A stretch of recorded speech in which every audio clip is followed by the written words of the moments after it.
오케이. 자, 오늘은 악한 세대라는 제목으로 말씀을 전하겠습니다. 세월이 지나면서 세대가 많이 이렇게 변화가 되고 있습니다.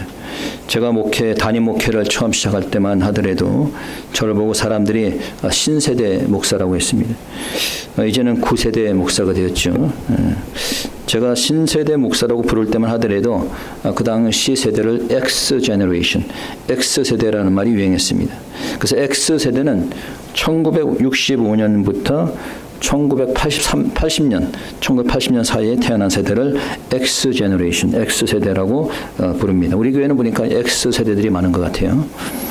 그리고 그 다음 세대가 바로 이제 요즘 우리가 얘기하는 그 MZ세대. 자, MZ세대는 M세대와 Z세대를 합한 용어인데, 이 MZ세대는 1980년 이후에 태어나는 사람부터 2010년까지 이 사람들을 이제 MZ세대라고 부른다고 합니다. 그리고 이제 앞으로 이제 2010년 이후에 지금으로 말하면 뭐 중학생 이런 그 세대를 알파세대라고 부른다. 알파세대. 자, 알파세대는 이 4차 산업혁명과 함께 성장하면서 이 디지털 기기와 굉장히 밀접한 환경에서 자라는 세대를 얘기합니다. 자, 그럼 지금 MZ세대와 우리가 있었던 그 세대와 비교해 볼 때 어떤 세대가 과연 하나님이 기뻐하는 세대일까? 여러분, 과연 MZ세대, 지금 우리가 있는 이 MZ세대는 과연 어떤 세대인가? 악한 세대일까? 아니면 그렇지 않을까?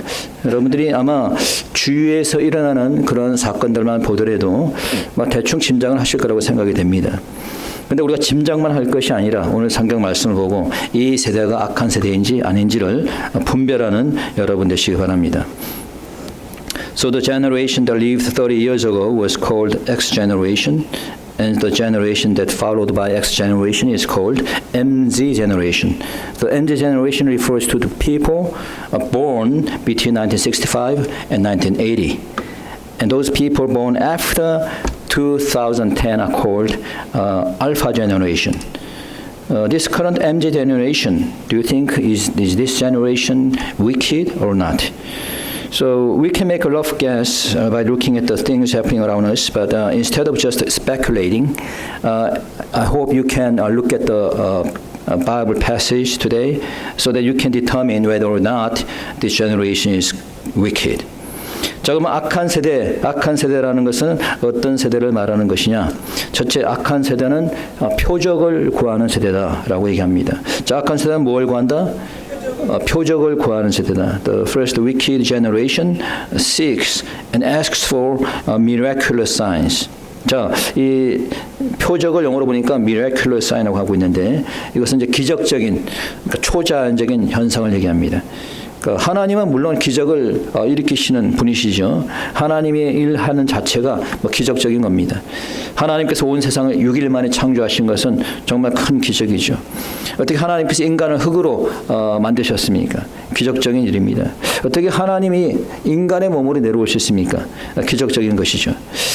그런 하나님께서는 지금도 기적을 행할 수 있는 능력을 가지신 분이십니다. 믿습니까? 예. 그런데 사람들이 그런 표적을 보기를 원하시는 것 같아요. 많은 사람들이 오늘도 하나님이 좀 그런 표적을 보여주었으면, 그런 표적을 보면 좀 믿겠다, 이런 사람들이 있습니다. 그런데 주님께서 말씀하시기를 그런 표적을 구하는 세대를 악한 세대라고 규정했습니다. 읽어보겠습니다. 38절, 39절 다시 한번 읽어봅니다. 시작. 그때 서기관과 바리새인 중 몇 사람이 말하되 선생님이 우리에게 표적 보여주시기를 원하나이다. 예수께서 대답해 가라사대 악하고 음란한 세대가 표적을 구하나 선지자 요나의 표적밖에는 보일 표적이 없느니라. 표적 보여달라고 바리새인들이 얘기하니까 악하고 음란한 세대가 표적을 구한다. 그러니까 이 표적을 구하는 세대는 악한 세대다라고 하는 겁니다. 요즘 귀신들의 힘을 빌어서 마술을 하는 그런 게 있습니다. 마술이 두 가지인데 하나는 눈속임이고 또 하나는 이 귀신의 영을 빌어서, 귀신의 힘을 빌어서 하는 마술이 있어요. 이것을 우리가 블랙 매직이라고 합니다. 이 귀신의 힘을 빌어서 초능력적인 그런 일을 하기도 합니다. 심지어는 죽은 사람들의 영혼을 불러오기도 합니다. 예. 자, 그런 마술이 인기가 있어요. 이 말은 무슨 얘기예요? 이 세대가 더욱 악한 세대가 되어가고 있다는 거예요. 여러분은 이런 표적을 따라가지 마시기 축원합니다. 예. 아멘. 악한 세대가 표적을 구한다라고 얘기하면서 주님께서 말씀하시기를 나는 요나의 표적밖에 보일 표적이 없다고 했어요. 이게 무슨 뜻일까요? 요나의 얘기를 잘 알죠? 예. 뭐 교회를 오래 다니는 사람들은 대부분 다 알 겁니다. 요나가 하나님께서 요나에게 복음을 전하라. 니느웨 가서 회개의 복음을 전하라라고 했을 때 요나는 이 니느웨 사람들을 미워해서 거기 가기를 싫어했어요. 그래가지고 불순종했습니다. 그 도망갔어요. 배를 타고 도망가는 중에 하나님께서 폭풍을 일으킵니다. 그러자 이제 배가 이제 침몰할 위기에 처하니까 선원들이 도대체 폭풍이 누구 때문에 온 거냐? 요나가 실토하게 되죠. 내가 하나님을 피해서 도망치니까 하나님께서 폭풍을 일으키신 거다. 자, 그래서 이 선원들이 요나를 갖다 바다에 빠뜨려 버렸어요. 요나를 바다에 던져버리니까 폭풍이 잠잠해졌습니다. 그러나 요나는 바다에 던져지면서 고래가 요나를 삼키게 되죠. 그래서 요나는 고래 뱃속에서 약 3일 동안 있으면서 철저히 자신의 죄를 회개했습니다. 그리고 3일 이후에 고래가 요나를 토하게 되므로 요나가 다시 살아난 겁니다. 자, 이 사건은 뭘 상징하는 거예요? 예수님의 부활을 상징하는 겁니다. 예수님께서 죽으시고 3일 만에 부활한 사건을 구약에서 상징적으로 보여주는 것이 바로 이 요나의 사건입니다. 자, 이 요나의 표적은 주님께서 죽으시고 3일 만에 부활한 것을 보여주신 거예요. 여러분, 다른 많은 기적이 있지만은 여러분, 죽은 주님이 3일 만에 부활한 것만큼 큰 기적은 없는 줄 믿으시기 바랍니다. 죽은 자가 부활한 것 그 이상의 표적이 어디 있습니까? 주님의 부활이야말로 가장 큰 표적이요 기적인 것입니다. 믿습니까? 네. 오늘도 식사를 더 안 하신 것 같아요. 믿으세요? 네. 두 번째, 악한 세대는 회개하지 않는 세대입니다. 저 뭐하지 않는 세대다? 회개하지 않는 세대다. The wicked generation is the generation that people never repent. They never repent. 41절입니다. 읽어봅시다. 다 같이 시작. 심판 때 니느웨 사람들이나 이 세대 사람을 정죄하리니 이는 그들이 요나의 전도를 듣고 회개하였음이니와 요나보다 더 큰 이가 여기니라. 자, 이 니느웨 사람들은 요나의 복음의 말씀을 듣고 회개를 했어요. 그래서 니느웨 성을 하나님께서 멸하려고 했지만은 그들이 회개함으로 하나님께서 그들을 멸하지 않았습니다. 요나의 전도를 듣고 그들이 회개하였는데 그 요나보다 큰 예수님이라는 거예요. 예수님은 바로 이 요나보다 크신 분이라는 거예요. 그런데 이들이 회개를 했어요, 안 했어요? 예수님이 직접 오셔서 말씀을 전했는데 절대 회개하지 않았죠. 오히려 주님을 십자가에 못 박았습니다. 자, 그렇다면 요즘 사람들 어떨까요? 지금 우리가 사는 이 세대 사람들은 과연 하나님의 말씀을 듣고 회개하는 세대입니까? 어떻게 생각하세요? 하나님의 말씀을 듣고 회개하는 세대예요, 이 세대가? 하나님의 말씀을 듣기는커녕 하나님을 완전히 무시하는 그런 세대 아닙니까? 심지어는 교인들도 하나님의 말씀을 듣기 싫어하는 그런 세대가 되었어요. 우리 교인이 그렇다는 거 아니에요. 천국과 지옥에 대한 얘기를 하면 싫어한답니다. 교인들이. 천국과 지옥에 대한 얘기. 그리고 마지막 때 이 종말에 대한 얘기를 하면 싫어한다 그래. 그 다음에 회개하라는 말을 하면 싫어한다 그래. 자, 이런 말 듣기 싫어하는 사람은 그 사람은 중생한 그리스도인이라고 보기 힘듭니다. 그냥 교인이지. 참 그리스도인들은 이런 말을 듣고 회개하는 사람들이에요. 오늘날 미국 땅도 한국 땅도 이렇게 타락하게 된 것은 회개하지 않기 때문에. 국가 회개의 날을 선포해도 회개하지 않습니다. 회개하지 않아요. 그러니까 참다 하나님이 오실 때 도무지 이들이 회개할 가능성이 없다 하면은 결국 어떻게 해요? 하나님께서 이 땅을 심판하게 되는 거예요. 그때가 바로 마지막 된 겁니다. 그래서 회개하고 각성하는 그런 부흥이 이 땅에 일어나기를 소원합니다. 세 번째, 악한 세대는 말씀을 쫓아가지 않습니다. And thirdly, the wicked generation does not follow the word of God. 표적이나 쫓아가려고 하지 생명이 되는 말씀을 쫓아가려고 하지 않아요. 교회를 찾는 사람들도 마찬가지예요. 우리 교회는 그렇지 않지만은 말씀이 좋아서 그 말씀을 따라서 교회를 정하는 사람이 별로 없어요. 그냥 친구를 따라 교회를 정하고 교회의 편리한 위치를 따라서 교회를 정하고 남들이 좋다고 하니까 그건 교회를 정하고 건물이 시설이 잘 돼 있으니까 교회를 정하고 말씀이 좋아서 교회를 정하는 사람은 제가 거의 찾아보지 못했어요. 보수적인 신앙을 가지고 있다는 사람들조차도 말과 행동이 달라요. 말은 보수적인 신앙이라 하는데 보면은 교회를 찾아다니는 거 보면은 보수적인 교회를 안 찾아다녀. 그냥 편한 데 가고 큰 데 가고 뭐 자유주의 신학이든 번영 신학이든 상관하지 않고 그냥 그런 교회를 찾아다녀요. 그러면서 말은 자기는 보수 신앙이래. 예. 이 시대는 말씀을 쫓아가지 않습니다. 게임기는 잘 봐. 전화기. 이건 뭐 얼마나 잘 보냐면 이거 보다가 가다가 넘어지더라고 보니까 가다가 이거만 보다가 그런 거 많이 보죠. 가다가 뭐 분수대에 빠지고 막 그 정도로 성경책을 보라고까지는 안 하는데 그러니까 성경책은 보라 그러면은 하루에 5분도 보질 않아요. 이거는 그냥 뭐 두세 시간 뭐 아이들도 마찬가지고. 그래서 우리가 금년도에 우리가 뭘 했습니까? 성경책 가지고 오기 운동을 하지 않았습니까? 근데 가지고 오는 것만 하는 게 아니라 성경책을 봐야죠. 우리 아이들도 마찬가지예요. 교회에 오게 되면 주일학교 특히 이제 주일학교 학생들이 성경책을 읽는 운동을 해야 돼요. 교회에서 성경책을. 예. 자, 이 마지막 때에는 들을 귀가 있는 자만 듣게 되는 겁니다. 그래서 42절 한번 읽어봅시다. 자, 큰 소리로 시작. 심판 때에 남방 요왕이 일어나서 이 세대 사람을 정죄하리니 이는 그가 솔로몬의 지혜로운 말을 들으려고 땅 끝에서 왔음이거니와 솔로몬보다 더 큰 이가 여기 있느니라.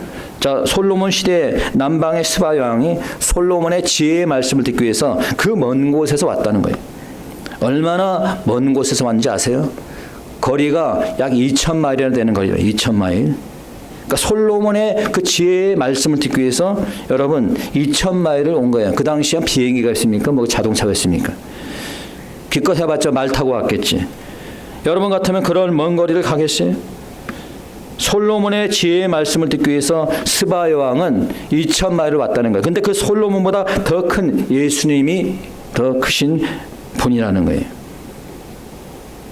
요즘은 뭐 차가 있어도 뭐 2,000마일이 아니라 20마일만 돼도 아이고 멀어가지고 목사님 못 가겠어요. 이렇게 얘기를 하죠.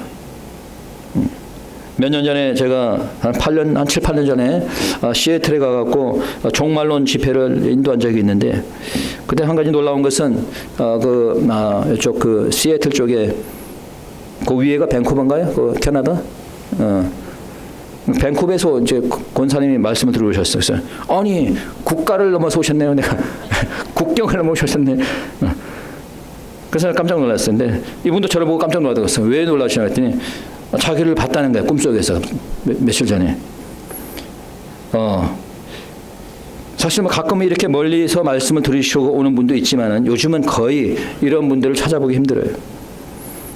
심지어는 자기가 몸담고 있는 교회에서 내 교회에서 부흥을 한다 해도 안 오는 사람들이 많습니다. 그래 뭐 무슨 교회의 부흥을 기대하고 뭔 나라의 회복을 기대하겠습니까?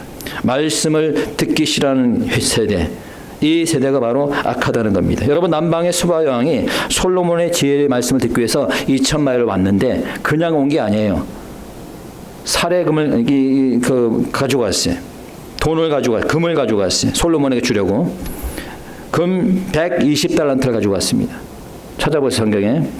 120달란트인데 여러분 한 달란트가 30kg이 좀 넘어요. 한 달란트가. 그럼 120달란트면은 3,600kg이 됩니다. 금 3,600kg이 돼요. 제가 인터넷에다가 조사해 보니까 요즘 금값이 1kg에 13만 5천 불입니다. 13만 5천 불 1kg에. 그러면은 3,600kg에 제가 계산해 보니까 가격이 4억 8,600만 달러예요. 한국 돈으로 계산하면 요즘 달러당 1,470원으로 계산하면은 얼마냐면은 한국 돈으로 7,140억이더라고. 여러분 이 솔로몬의 지혜의 말씀을 드리려고 스바 왕이 7,200억이 되는 7,200억의 가치가 되는 금을 가지고 온 거예요. 대단하지 않습니까, 여러분? 그런데 그 솔로몬보다 더 지혜로운 분이 바로 예수님이십니다. 그리고 그 말씀이 기록된 책이 바로 성경이에요. 여러분의 모든 재산을 다 주고도 살 수 없는 게 바로 하나님의 말씀입니다. 그럼에도 불구하고 말씀을 쫓아가는 사람이 없다는 거예요. 이 말은 뭐예요? 이 세대가 악하다는 겁니다. 그 다음에 네 번째 악한 세대는 7 귀신이 들어간 사람과 같다라고 비교하고 있어요. 자, 악한 세대는 무엇과 같다?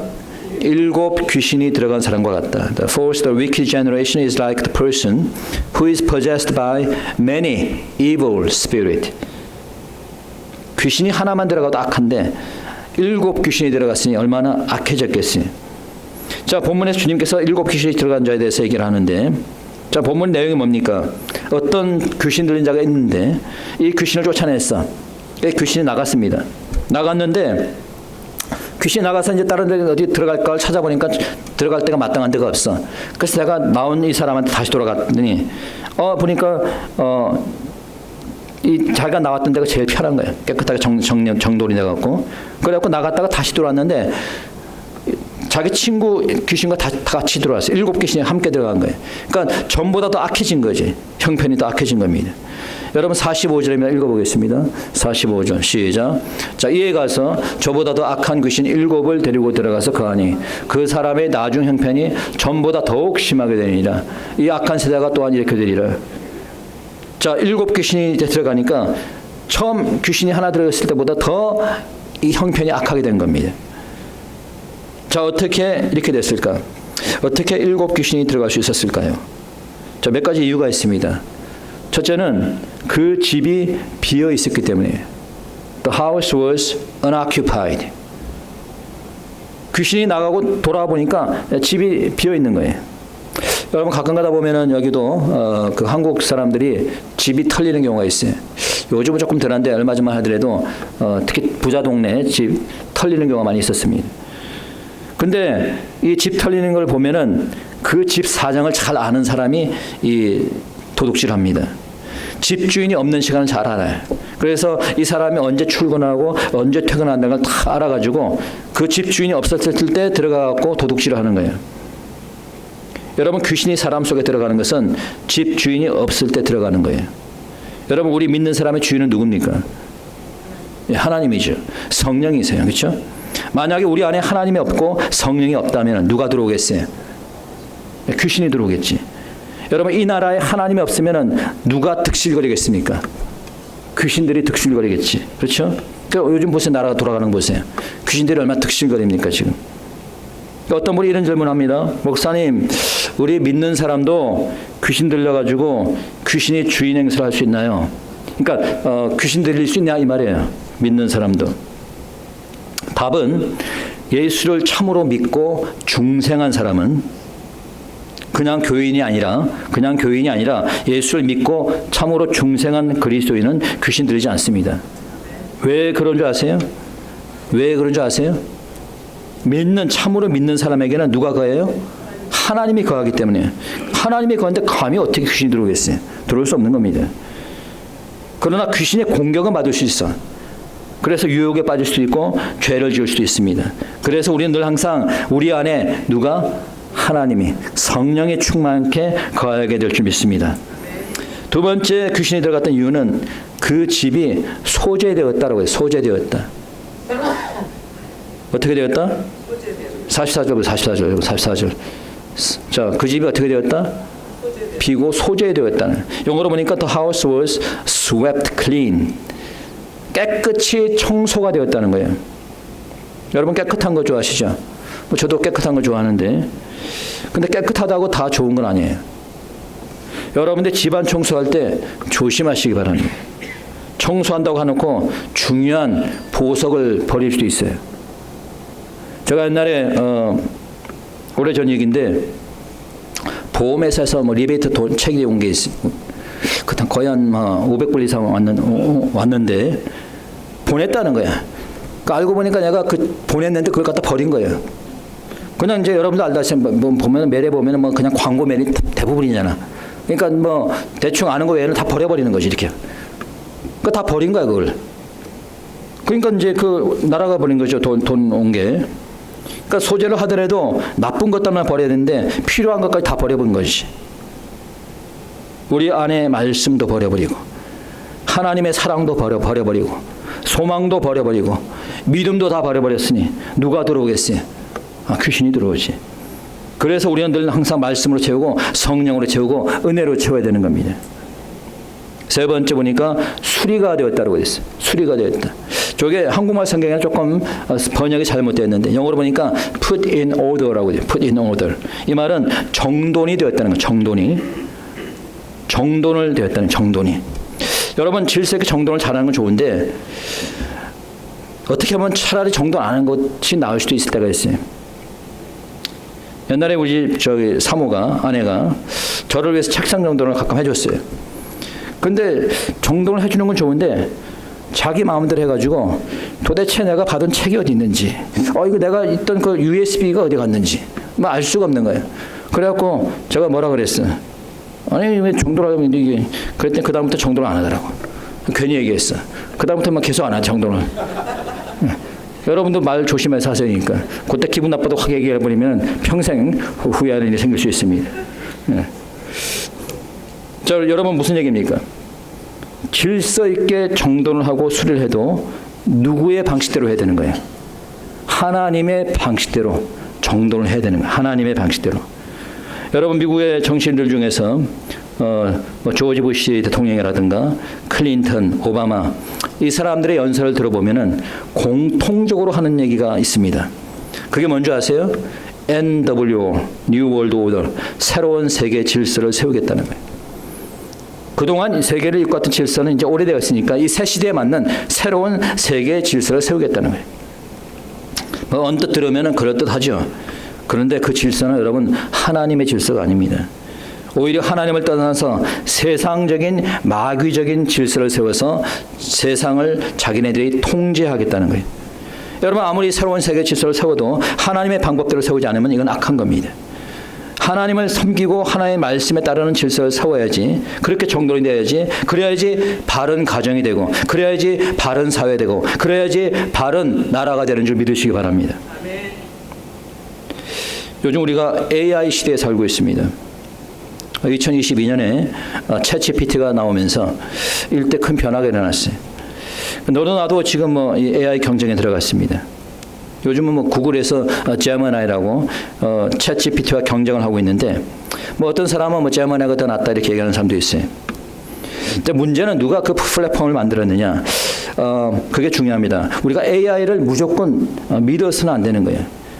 AI가 무슨 데이터베이스 가지고 어떤 알고리즘으로 쓰고 있냐에 따라서 이게 위험해질 수도 있다라고 하는 겁니다. 제가 이번에 이 악한 세대라는 주제로 말씀을 전하면서 장난 삼아서 한번 AI에게 물어봤어. 처음에 제미나이에게 먼저 물어봤습니다. 구글의 제미나이한테 뭐라고 물어봤냐면은 자, 이 세대가 악하다는 사례를 보여달라고 그랬어. 이 세대가 악하다는 사례가 있으면 보여달라고 그랬어. 저는 말을 기대하기를 뭐 테러라든가 마약이라든가 이런 답이 나올 줄 기대했어요. 근데 제미나이가 뭐라고 답하는 줄 아십니까? 그 아이디어는 제 지침에 어긋날 수 있습니다. 혹시 다른 아이디어가 있으면 도와드릴까요? 거부를 하는 거예요. 여기에 대해서. 다시 말해서 구글의 제미나이는 이 세대를 악하다고 보지 않는 거지. 그리고 악한 것을 드러내기를 싫어하는 거지. 그렇게 알고리즘이 형성이 된 거예요. 똑같은 질문을 제가 챗GPT에 해봤어. 그랬더니 몇 가지 사례를 얘기를 해주더라고. 내가 기대했던 그런 얘기를 해주었어요. 자, 왜 그럴까요? 같은 AI라고 하더라도 어떤 알고리즘을 어떻게 만들었는가에 따라 다른 거예요. 여러분 제가 옛날에도 얘기했지만 구글은 정직하지 않은 그런 것이라고 제가 얘기를 했었습니다. 구글의 크롬은 666을 상징한다라고 얘기했어요. 여러분 구글 검색할 때 중요한 거, 정말 비밀스러운 거 이런 거 검색하잖아요. 안 가르쳐줍니다. 특히 뭐 옛날에 911에 관한 거 검색하잖아요. 안 가르쳐줘요. 그냥 일반적인 거 외에는 안 가르쳐줍니다.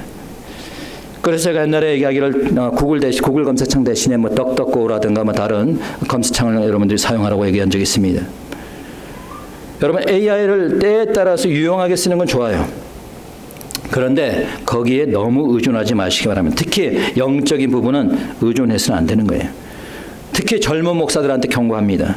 AI를 이용해서 설교 만들지 마세요. 예. 올바른 목회자의 양심이 있다면은 AI를 통해 설교를 만들어서 만약에 설교를 한다면 이 사람은 목회자 양심을 저버린 사람이에요. 그런 기계적인 설교를 성도들이 들어서는 안 됩니다.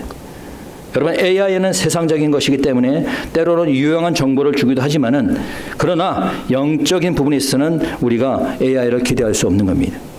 악한 세대에서 만든 AI가 이 악한 세대에서 잘못 사용되어진다면은 더 큰 위험에 처할 수 있는 겁니다. 그 위험에 대해서는 여러분들이 각자 연구해 보시기 바랍니다. 아멘. 자, 그렇다면은, 자, 이런 악한 세대에서 우리는 어떻게 살아야 될 것인가? 자, 우리가 해야 될 것은 뭡니까? 여러분들 지금까지 들은 말씀을 생각해 보면 알 수 있는 겁니다. 우리 모두는 표적이 아니라 하나님의 말씀을 따라가는 삶을 살아야 될 것입니다. 항상 내 자신을 돌아보고 죄를 짓지 않되, 만약 죄를 지을 경우에 즉시 회개하는 삶을 살아야 될 것입니다. 세상의 미디어나 세상의 기술이나 AI 이러한 같은 것에 너무 빠지지 말아야 될 것이에요.